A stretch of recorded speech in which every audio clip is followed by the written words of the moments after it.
వి gold trusted gold buyers తాకట్టులో ఉన్న బంగారాన్ని విడిపించి ఈ రోజు ఉన్న మార్కెట్ ధరకే కొనబడును. మరిన్ని వివరాలకు సంప్రదించండి 77107720. ప్రకృతి విపత్తు ఉమ్మడి నిజామాబాద్ జిల్లాను అతలాకుతం చేసింది. భారీ వర్షాలు కురుస్తున్న నేపథ్యంలో మంజీరా గోదావరి ఉగ్రరూపం దాల్చిన పరిస్థితి నెలకొంది. మనం నిజామాబాద్ జిల్లా సరిహద్దు కందకుర్తి ప్రాంతంలో ఉన్నాం. కందకుర్తి బ్రిడ్జి ఇక్కడ మునిగిపోయిన పరిస్థితి నెలకొంది. చూడొచ్చు పూర్తిగా ఏదైతే తెలంగాణకు అదేవిధంగా మహారాష్ట్రకు వారధిగా ఉండే కందకుర్తి బ్రిడ్జి పూర్తిగా నీట మునిగిన పరిస్థితి. దాంతోపాటు ఇటు మనం ఉన్నది ఇప్పుడు తెలంగాణ ప్రాంతంలో, అటు పక్కన ఉంది మహారాష్ట్ర ప్రాంతము. అదేవిధంగా మంజీరా నది ఇటుపక్క నుండి ప్రవహిస్తుంది, అటుపక్క నుండి గోదావరి నది ఉగ్రరూపం దాల్చి ప్రవహిస్తున్న పరిస్థితి. మధ్యలో హరిద్రా నది ఉంటుంది. ఈ మూడు నదుల సంగమమే త్రివేణి సంగమం. త్రివేణి సంగమం వద్ద ఇక్కడ కందకుర్తి గ్రామంలో ఉన్న పూర్తిగా నీటి ట్యాంకులు, అదేవిధంగా ఆలయాలు, ఆశ్రమాలు, ఏదైతే సీతారాం దాస్ మహారాజు ఆశ్రమం కూడా నీట మునిగిన పరిస్థితి ఉంది. అందులో ఉన్న ఆవులను కూడా రెస్క్యూ టీం రక్షించే ప్రయత్నము చేస్తున్నారు. బోట్స్ కూడా తీసుకొచ్చిన పరిస్థితి. ఎప్పుడు కూడా ఇది ఈ విధంగా వరద రాలేదని చెప్తున్నారు. ఇక్కడ స్థానికులు ఉన్నారు. దానికి అంతటికి సంబంధించి వారిని అడిగి తెలుసుకుందాం. అసలు ఏం జరిగింది, దీనికి అంతటికి సంబంధించి వరద ఎప్పుడెప్పుడు వచ్చింది, ఎలా వచ్చింది, దీనికి అంతటికి సంబంధించి పూర్తి స్థాయిలో అడిగి తెలుసుకుందాం. మీ పేరేంటి? దేవల్లో గోవిందరావు. ఎన్ని సంవత్సరాలు మీరు ఇక్కడ ఉన్నది? ఇది నా సొంత గ్రామం. నేను 8 సంవత్సరాలు ఉన్నప్పుడు 1983లో ఇట్లనే వరద వచ్చింది. చాలా దీనికంటే కూడా ఎక్కువ వచ్చింది వరద. 1987లో కూడా వచ్చింది, అలాగే 1996లో వచ్చింది, ఇప్పుడు 2025లో కూడా రావడం జరిగింది. కాకపోతే 1983 అండ్ 1925లో 2025లో చాలా పెద్ద వరదలు రావడం జరిగింది. దీనివల్ల రైతులకు చాలా నష్టాలు జరిగినాయి. ఈ చుట్టుపక్కల ఉన్నటువంటి గ్రామ రైతులే కాకుండా సుమారు 2 మండలాలు, ఈ నవిపేట మండలము, రెంజల్ మండలము, ఇటు బోధన్ మండలం, ఈ మండలాల్లో ఉన్నటువంటి వ్యవసాయదారులందరికీ కూడా పంట నష్టం అనేది చాలా ఎక్కువ జరిగింది అప్పటికంటే కూడా. ఇప్పుడు ఉన్నటువంటి ఈ మందిరాలు కూడా, ఈ కందకుర్తిలో ఉన్నటువంటి ఆశ్రమాలు, గుళ్ళు, గోపురాలు, అదేవిధంగా డాక్టర్జీ ఏదైతే రాష్ట్రీయ సైన్స్ సంఘాన్ని స్థాపించినటువంటి కేశవ్ బలిరామ్ ఎడ్గే వారి యొక్క సొంత స్థలంలో మనం ఈరోజు ఉన్నాం. ఇదే మాకు ఆసరా అనుకున్నాం ఈరోజు.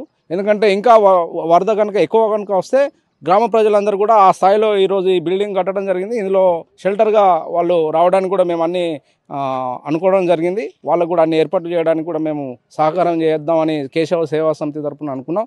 అదేవిధంగా ఇక్కడ ఉన్నటువంటి గోదావరి నది ఒడ్డున సీతారాం దాస్ త్యాగి మహారాజు యొక్క ఆశ్రమం ఉంది, చాలా పెద్దది. భక్తులందరూ కూడా వందల సంఖ్యలో ప్రతిరోజు రావడం జరుగుతుంది. వాళ్ళ గోశాల కూడా ఉంది. ఆ గోశాలలో ఉన్నటువంటి గోవులు మాత్రం అక్కడే బిల్డింగ్ పైన సురక్షితంగా ఉన్నాయి ప్రస్తుతం. కాకపోతే వాటికి 2 రోజుల నుండి నీరు కానీ మేత కానీ లేకపోవడం వల్ల కొంచెం మేము ఆందోళన చెందుతున్నాం. కాకపోతే అక్కడ ఉన్నటువంటి స్వామీజీలందరినీ కూడా రెస్క్యూ టీము తీసుకొచ్చి ఇక్కడ పెట్టడం జరిగింది. అది చాలా మాకు సంతోషం. ఏమేమి మునిగిపోయినాయి, అసలు ఏం నష్టం జరుగుతుంది? మీ గ్రామం చుట్టూ కూడా నీరు ఉంది. ఇప్పుడు మా గ్రామంలో ఇక్కడ 4500 ఎకరాల వ్యవసాయ భూమి ఉందండి. అయితే ఈ 4500 ఎకరాలు సుమారు 4400 ఎకరాల వరకు అంతా సోయాబీన్ పంటలు వేయడం జరిగింది. ఒక 50-60 ఎకరాలు చెరుకు పంట వేయడం జరిగింది. ఒక 30-40 ఎకరాలేమో కందులు, మినుములు, పెసర్లు ఇట్లాంటి పంటలు వేయడం జరిగింది. సుమారు 4500 ఎకరాలు అంతటా కూడా ఈ కందకుర్తి గ్రామం నీట మునిగి ఈరోజు రైతులు నష్టపోవడం జరిగింది.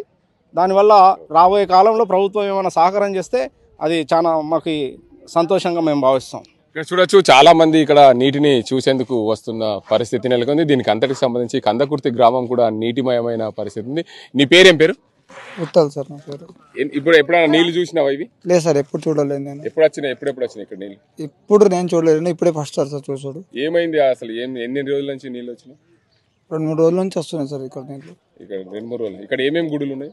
ఇక్కడ త్రివేణి సంగం గుడి ఉంది, గోదావరి నది ఉంది, మన అక్కడ రామాలయం మందిర్ ఉంది, ఎగటేవారి గుడి ఉంది ఇక్కడ. అక్కడ అన్నీ మునుగుతున్నాయి సార్. ఇంకా ఎగటేవారి గుడి మునగలేదు సార్. అదే మరి కందకుర్తి బాగా ప్రాబ్లం ఉంది సార్.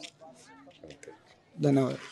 మొత్తానికి చూసుకోవచ్చు, ఏదైతే కందకుర్తి గ్రామం అంతా కూడా నీటి మయంతో నిండుకున్న పరిస్థితి. ఎందుకంటే చుట్టూ గోదావరి ఉగ్రరూపం దాల్చి పూర్తిగా ఉప్పొంగి పారుతున్న పరిస్థితి. ఏదైతే ఇటు నిజాం సాగర్ నుండి భారీగా వరద రావడం, అయితే మహారాష్ట్రలో కురిసిన వర్షాల వల్ల భారీగా వరద సుమారు 5 లక్షల వరకు ఇన్ఫ్లో రావడంతో ఒక్కసారిగా కందకుర్తి గ్రామం నీట మునిగింది. దీనికి అంతటికి సంబంధించి భారీ స్థాయిలో నీరు రావడంతో పూర్తి స్థాయిలో ఇక్కడ వర్షాలు కురవడం దానికి అందరికి సంబంధించి ప్రకృతి విలయతాండంతో చాలా గ్రామాలు నీట మునిగాయి. ప్రజలందరికీ కూడా సురక్షిత ప్రాంతాలకు తరలిస్తున్నారు. కందకుర్తి గ్రామంలో ఉన్న ఏదైతే నీట మునిగిన ఆలయాలకు కానీ దానికి సంబంధించిన ఆ పూజారులు కానీ వారందరినీ కూడా సురక్షిత ప్రాంతాలకు కందకుర్తి గ్రామంలో ఉన్న రైతు బజార్కు రైతు వేదికకు తరలించి అక్కడ రెస్క్యూ ఏర్పాటు చేశారు. దానికి అందరికి సంబంధించి పునరావాస కేంద్రం ఏర్పాటు చేసిన పరిస్థితి అయితే నెలకొంది.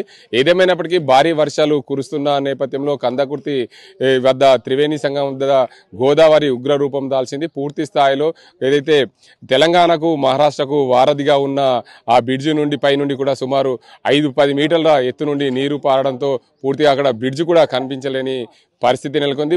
రానున్న రోజుల్లో ఏదైతే మరింత వరదలు వస్తే ప్రమాద కంటికలు మోగించే అవకాశాలు ఉన్నాయి. కాబట్టి ఇప్పటికైనా ఈ గ్రామానికి సంబంధించిన వ్యక్తులను పునరావాస కేంద్రాలకు తరలించి వీరిని ఆదుకోవాలని చెప్పి కోరుతున్న పరిస్థితి నెలకొంది. పూర్తి స్థాయిలో కందకుర్తి గ్రామం అంతా చుట్టుముట్టు నీరు ముట్టిన పరిస్థితి. ఒకే ప్రాంతం నుంచి రహదారి ద్వారా కొంచెం లోపలికి రావడానికి అవకాశం ఉంది.